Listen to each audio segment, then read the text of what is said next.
Yo les voy a hacer una presentación sobre Gregorio Hernández de Alba y Antonio García Noza, dos personas a las cuales ya se han referido Roberto y Andrés, fundadores del Instituto Indigenista de Colombia y figuras claves pues, en las actividades que desarrolló el instituto en su corta vida.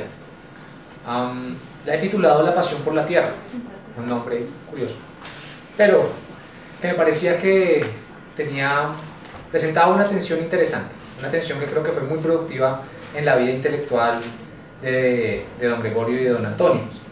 Bueno, pues don Antonio es el de la izquierda y don Gregorio es el de la derecha, mi izquierda y mi derecha. Las fotografías, así como los archivos documentales de Gregorio Hernández de Alba se encuentran en la biblioteca Luis Ángel Arango, en una generosa donación de la familia de don Gregorio.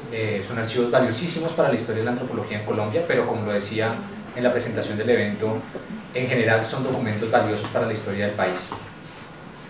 Las fotografías de Antonio García son de Google, que lo sabe todo. Entonces les decía que la pasión por la tierra en realidad es una idea que más o menos vengo explorando desde hace un tiempo, que tiene que ver también con un tema que tocó Roberto, que es muy interesante, sobre cómo las emociones afectan el trabajo científico de los investigadores. Es decir, creo que todos a lo largo de nuestras profesiones, o espero que todos los que estén aquí sentados acompañándome, hayan disfrutado alguna vez de su trabajo y hayan disfrutado de su vocación, de su carrera. Y los que lo han hecho seguramente entenderán qué significa tener pasión por el oficio. Cuando uno lee las cartas y los diarios de Gregorio Hernández de Alba y cuando lee los documentos publicados, no me imagino cómo podría ser la correspondencia o la vida personal de Antonio García, pero alcanza uno a hacer la misma extrapolación, se da cuenta de que son personas que realmente trabajaron porque les gustaba, ¿sí? Porque tenían un profundo interés por comunicar su visión de la realidad, ¿sí? Y era un profundo interés que nacía del amor por las cosas. Y entonces decidí que en esta presentación del Instituto Indigenista de Colombia y de sus dos fundadores, tratar como de mostrar cómo se había formado esa idea de la pasión por la tierra en ellos y cómo el indigenista es realmente una materialización de esa emoción que a ellos les producía la tierra, una emoción que no solamente en sentido celebratorio, sino también en sentido de indignación, porque como ya lo anotaba Andrés al final de su presentación, la situación de los resguardos en tierra adentro, en el Cauca en general, se comenzó a presentar como una situación de retroceso en la propiedad comunal indígena, ¿sí? Y la capacidad de sentir con los indígenas, de sentir sobre los indígenas la situación de despojo a la que iban a ser sometidos por parte del Estado colombiano y a la que habían sido históricamente sometidos, esa emocionalidad que digamos se configura en Antonio García y en Gregorio Hernández de Alba, creo que es un fuerte indicador de lo que ocurre en el indigenista. Simplemente voy a hacer una pequeña introducción como panorámica. También quiero contarles que no voy a extenderme mucho en el tiempo, más bien como que mi interés es qué pasó antes de la fundación del indigenista, porque hay algo que hay que recordar. Yo pongo aquí a Antonio García y Hernández de Alba juntos, pero pues ellos no estuvieron juntos realmente. Cada uno desarrolló una trayectoria biográfica individual que sin embargo, como parte de un contexto social y cultural mucho más amplio, mucho más interesante de lo que yo puedo aquí exponer, se encontraron en ciertos momentos y pasaron por experiencias más o menos similares con resultados de todas formas diferentes, que sin embargo vienen a coincidir en la fundación del Instituto Indigenista. Entonces, esta pequeña presentación de don Gregorio, bogotano, nacido en 1904, murió en 1973 aquí en esta misma ciudad, y su legado institucional pues nos pertenece a los antropólogos. Fundador del Servicio Arqueológico Nacional, cofundador del Instituto Etnológico Nacional, cofundador del Instituto Indigenista Colombiano, fundador del Instituto Etnológico en la Universidad del Cauca y director de la División de Asuntos Indígenas, una faceta del trabajo indigenista de don Gregorio que nos llevaría tal vez una tarde entera. Como particularidad y en contraste con Antonio García, como veremos a continuación, don Gregorio era un autodidacta, ¿sí? Y su formación más bien fue tardía, en 1938 cuando va al Museo del Hombre en París y en los años 40 cuando va al Smithsonian en Estados Unidos. Don Antonio García, de quien celebramos, como dicen también los afiches conmemoratorios, 100 años de su nacimiento en este 2012, nació en Bogotá en 1912 y murió en 1982. Y su legado institucional les pertenece a los economistas. Cosa curiosa, porque se graduó como abogado en 1937 en la Universidad del Cauca.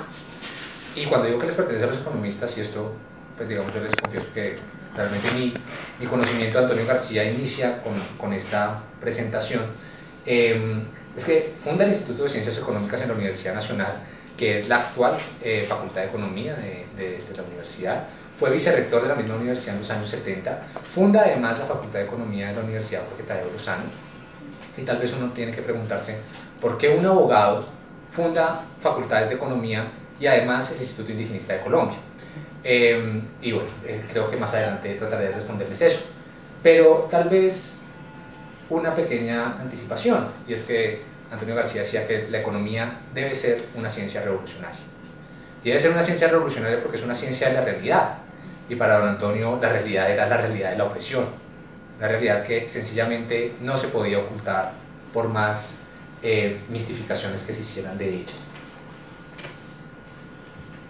¿Cuáles son los puntos en común que yo encuentro en las trayectorias, insisto, separadas, biográficas de don Antonio García y don Gregorio Hernández de Alba? En esencia son 3 puntos. El primero es al que me voy a referir a continuación: la presencia tan importante del arte en su formación. Hay un primer momento, unas primeras publicaciones muy tempranas en las trayectorias intelectuales de ambos pensadores, en las que se dedican a hacer literatura, ¿sí? Y uno se pregunta, ¿por qué literatura? Y bueno, yo tengo ahí como una pequeña intuición que se ve a veces reforzada por los trabajos de crítica literaria, sobre todo que hizo Antonio García, pero también por algunas conversaciones y reflexiones que tiene Hernández de Alba en varios de sus documentos. Y es que la literatura es un escenario donde es mucho más sencillo, y yo creo que aquí volvemos al asunto de qué tan fácil es comunicar la pasión que uno siente por su trabajo, transmitir esa emoción, ¿sí? Y la literatura presentaba una retórica y un espacio de transmisión que facilitaba comunicarle al lector qué era eso que el escritor sentía por ese mundo al que se estaba enfrentando. Entonces tenemos en 1937 Hernández de Alba publica Los Cuentos de la Conquista, que es tal vez su primera publicación indigenista, que es una cosa súper interesante porque lo que hace él es leer las crónicas de los españoles y novelarlas, ¿sí? Novela pequeños episodios de las diferentes crónicas, y en esas novelaciones hace una invención maravillosa de lo que son las emociones de los indígenas, y lo dice así explícitamente en el prólogo de su libro. Lo que él quiere es transmitirle al lector, o que el lector alcance a vislumbrar, más allá del hecho bruto de la conquista, del hecho fáctico de la conquista, qué sintió el indígena ante el desarraigo, qué sintió el indígena ante la pérdida de la tierra, qué sintió el indígena ante la pérdida de sus estructuras sociales, de sus creencias, qué sintió el indígena cuando vio llegar a los hombres armados en caballos. Unos años atrás, en 1934, Antonio García había hecho una publicación literaria también, se llama Colombia S.A., Sociedad Anónima, con un sugestivo subtítulo, Cuentos Proletarios, que también nos marcan un poco una diferencia interesante, ¿no? Claramente el interés primordial de Hernández de Alba radicaba en el mundo indígena, mientras que en el caso de Antonio García había una concepción socialista del problema indígena que abarcaba todo el problema del proletariado y de las clases obreras en Colombia. Entonces, estos cuentos proletarios van en la misma dirección. Lo que me parece interesante es un poco, si quieren, compartir estas 2 citas en las que los autores mismos explican qué es lo que trataban de hacer. En el caso de Hernández de Alba arriba, dice, lo que relatan los cuentos que él hace fue, es decir, ocurrió, mas el relato amplía un poco el hecho capital. Trata de complementarlo o explicarlo de manera lógica, huyendo en lo posible a anacronismos, y también esta es mi ilusión de hacerlo amable por la forma de cuento. Amable es clave, porque si alguno lee un artículo de antropología sabe que no es amable. Un cuento sí lo es, ¿sí? Y un cuento emociona, inspira, motiva. No soy yo, dice Antonio García, quien ha reunido escenas ad hoc, sino la vida misma. Quien crea que mi libro es un humanitarista me mistificará, ya que partirá de un punto de vista errado y el de que he acomodado la vida a una concepción personal y artificiosa. Mis personajes viven. No se trata de la imaginación por la imaginación, se trata de la literatura como modo de la realidad, como expresar la realidad, como transmitir la realidad, como compartir una realidad que de todas formas se le oculta a muchos. ¿Por qué la literatura? Pues porque el indigenismo es básicamente también un movimiento artístico. Y en los primeros años del siglo XX, las primeras décadas del siglo XX, ven en Latinoamérica, como parte de la consolidación de una literatura regional, el surgimiento de las literaturas de la opresión, las literaturas del oprimido. Son literaturas que incluyen a la literatura indigenista. Naturalmente el indigenista es uno de los oprimidos en el contexto latinoamericano del siglo XX. Pero digamos que ahí simplemente pongo dos ejemplos: la gran novela de la Revolución Mexicana, Los de Abajo, de Mariano Azuela, y la gran novela que inspira a Antonio García en sus trabajos indigenistas, Huasipungo, de Jorge Icaza, ¿sí? Entonces también uno ve que la cosa no era solamente en una dirección, no era solamente estos dos pensadores a través de la literatura tratando de moldear, de influenciar los ánimos de la gente, sino ellos mismos habiendo recibido esa influencia por parte de la literatura y el arte indigenistas. El segundo elemento que encuentro en común en las trayectorias separadas, pero relacionadas, de los dos pensadores, está relacionado con el viaje, ¿sí? Y aquí me devuelvo rápidamente a Huasipungo.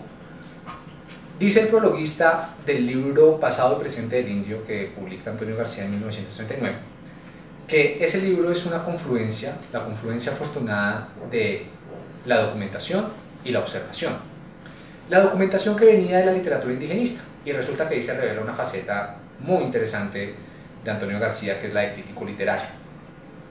Pero antes de ser crítico literario es un lector ávido de la literatura indigenista, donde la novela Huasipungo lo impacta fuertemente, y motivación de su viaje al Ecuador. Pero resulta que los viajes están presentes en las vidas de estos dos personajes desde muy temprano. Un primer momento de los viajes de Antonio García ocurre en el Cauca mientras está desarrollando sus estudios de pregrado, terminando sus estudios de pregrado, vinculado a las ligas campesinas, lo que lleva a Carlos Rugel, es un especialista en la vida y obra de Antonio García, a decir que toda la formación y el conocimiento de Antonio García sobre la situación del indígena y sobre la situación de la opresión y de las tierras en Colombia es una experiencia adquirida, no en la academia, sino en la práctica, en esos viajes. Va al Ecuador a finales de la década del 39, de los 30, y en la mitad hace esta cosa extraña como monografía de grado para un abogado, que es un libro monumental, que es la Geografía Económica de Caldas, ¿no? Es un trabajo que sencillamente no se ha vuelto a hacer y que tiene toda la actualidad del mundo. Un trabajo hecho, como él mismo dice, en el terreno, una metodología que para los años 30 es una metodología revolucionaria, que la antropología vendrá a institucionalizar como una metodología propia y característica de su trabajo, y lo lleva por todos los territorios de la llamada colonización antioqueña, ¿no? Desde Antioquia y todo el Viejo Caldas. Entonces esos son los viajes, que son los viajes de formación. Esto es una tradición pedagógica en Occidente viejísima, y en el caso de Antonio García son viajes de formación que sirven para consolidar esa visión socialista y científica del problema de la tierra en Colombia. Y vean cómo la geografía en realidad es la ciencia, la disciplina de la tierra, ¿sí? Es una articulación ahí ya muy clara de cómo el interés científico está siendo o está entrando en una relación interesante con los intereses políticos de los intelectuales. Los viajes que hace Hernández de Alba, también un poco en la segunda mitad de la década del 30, tienen un objetivo y un contexto un poco diferentes, porque mientras que, como les decía al comienzo, mientras Antonio García está en este proceso de desarrollar su trabajo de grado, Hernández de Alba en realidad es un autodidacta, y sus viajes son unos viajes de autoformación, ¿sí? Y de tratar de involucrarse y de conocer una disciplina que en Colombia sencillamente no tiene los contextos institucionales para desarrollarse, ¿sí? Entonces él viaja a La Guajira acompañando a una misión estadounidense, y donde él mismo dice: yo estoy aquí aprendiendo, estoy tratando de entender qué es esto de mirar, qué es esto de hablar, qué es esto de escribir en las noches lo que veo en el día. y con eso se gana cierto reconocimiento por parte del Estado y va a San Agustín y tierra adentro, donde continúa sus viajes de exploración arqueológica y etnológica. Yo creo que el viaje final de formación de Hernández de Alba será a París, en el Museo del Hombre, donde pues ya como bajo la batuta de Rivet encontrará como esa gran legitimación y respaldo institucional a su trabajo científico, por decirlo así.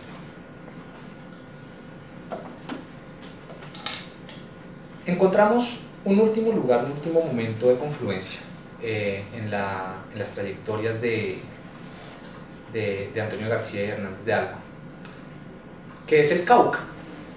Es una relación interesante la que la antropología colombiana a lo largo de su historia ha desarrollado con los diferentes espacios del territorio nacional, ¿sí? Es decir, la antropología colombiana es una disciplina que se hace en las ciudades, pero se hace sobre territorios, los antiguos territorios nacionales, o sobre los territorios periféricos, o sobre lo que Margarita Sergi ha llamado el revés de la nación, es decir, sobre esos territorios aislados. Y el Cauca me parece que encierra en una sola región todas esas características. Insisto, son momentos diferentes. Cuando Antonio García llega al Cauca, estamos hablando de los años 30, Hernández de Alba va al Cauca a trabajar en tierra adentro, pero realmente se va a asentar en el Cauca en los años 46. Y lo que quiero resaltar es ¿por qué el Cauca? Porque es un escenario clave en las luchas políticas de los indígenas en este país. Cualquier reivindicación del mundo indigenista en Colombia va a pasar por el Cauca, ¿sí? Es decir, es una manera también mediante la cual los grupos indígenas del país han agenciado, por usar esa palabra nuevamente, su reivindicación frente al Estado colombiano y a la sociedad mayoritaria. Y más o menos uno podría decir, para resumirles brevemente, qué pasó en el Cauca, que no es tampoco como una cosa que vaya a profundizar mucho. A principios del siglo XX, no sé si alcanzan a ver, como este mapita bordea como en verde lo que se conocía como el Gran Cauca, ¿sí? Administrativamente el Gran Cauca se dividió, y dice Joan Rapa, porque sí es una experta en el Cauca, y describe muy bien qué fue lo que le pasó a las élites caucanas. Perdieron el control de las minas del Chocó, perdieron las fértiles tierras de Nariño, perdieron el centro urbano de Cali, las haciendas de caña del Valle del Cauca. Es decir, les fue mal. Y la respuesta inmediata del terrateniente fue volcarse sobre sus tierras, o lo que él consideraba sus tierras, que en realidad, como lo denuncian todos los indigenistas, eran las tierras del indio que luego le hicieron creer que no eran de él, sino del terrateniente. Cuando inicia este proceso, hay una resistencia indígena fuerte, y es el momento de lo que se conoce como la quintinada. Estamos hablando de comienzos del siglo XX, finales de la década del 10. Manuel Quintín Lame, en el póster de afuera con Antonio García, en la foto de la diapositiva con Antonio García, es un gran líder indígena e indigenista de estas reivindicaciones. Pues creo que más o menos para todos es claro que hay un movimiento de resistencia y de recuperación de las tierras. Hay un gran debate también en el centro del país sobre qué significa este movimiento organizado de los indígenas, y yo creo que estos eventos y esa realidad efervescente definitivamente impactaron en las obras de García y Hernández de Alba, y más que en las obras, como en la inclinación y en lo que llevaría a la fundación del Instituto Indigenista. No quisiera, sin embargo, dejar de lado a la Universidad del Cauca, que suele ser muy criticada y suele ser muy caracterizada como un ambiente cerrado y escolástico al que Antonio García le tocó enfrentarse para sacar adelante sus estudios en Derecho. Y bueno, es posible que así fuera, pero también fue el lugar donde seguramente conoció interlocutores valiosos de las obras de los grandes pensadores socialistas del mundo, desde Marx hasta Lenin, pasando por Rosa Luxemburgo. Seguramente fue allí también donde logró discutir y afianzar sus ideas sobre la realidad social en el Cauca. Y sin duda para don Gregorio, la Universidad del Cauca fue un hogar. Fue un lugar a donde llegó en un momento de crisis institucional, de legitimación profesional, y desde donde también desde el año 46, con la fundación del Etnológico del Cauca, desarrolló un trabajo importante a nivel indigenista. Quisiera terminar simplemente con con dos cositas. La primera es, hay una confluencia entonces en el año 42-43, una confluencia de amistades y de intereses entre varios miembros del pensamiento antropológico colombiano, pero particularmente Antonio García Hernández de Alba, que más allá de todas las diferencias que van a ocurrir posteriormente entre ambos, que son de carácter ideológico y de carácter científico y de carácter personal seguramente, los unificaba, y era esta reivindicación de la tierra como un elemento esencial de la vida del indígena. No es entonces extraño que para ambos el proyecto de la ley que comentó Andrés era pues casi que un nuevo genocidio, y decía Hernández de Alba que con la preservación de los resguardos el indígena se convierte así en un hombre sin tierra que termina lógicamente por terrasguero o concertado, peón en suma, que deberá trabajar para el patrón en tierra que fueran suyas. Y Antonio García complementaba esa afirmación diciendo que el Instituto Indigenista de Colombia no había venido a estudiar al indígena, sino a actuar con una posición beligerante sobre su situación. Muchas gracias.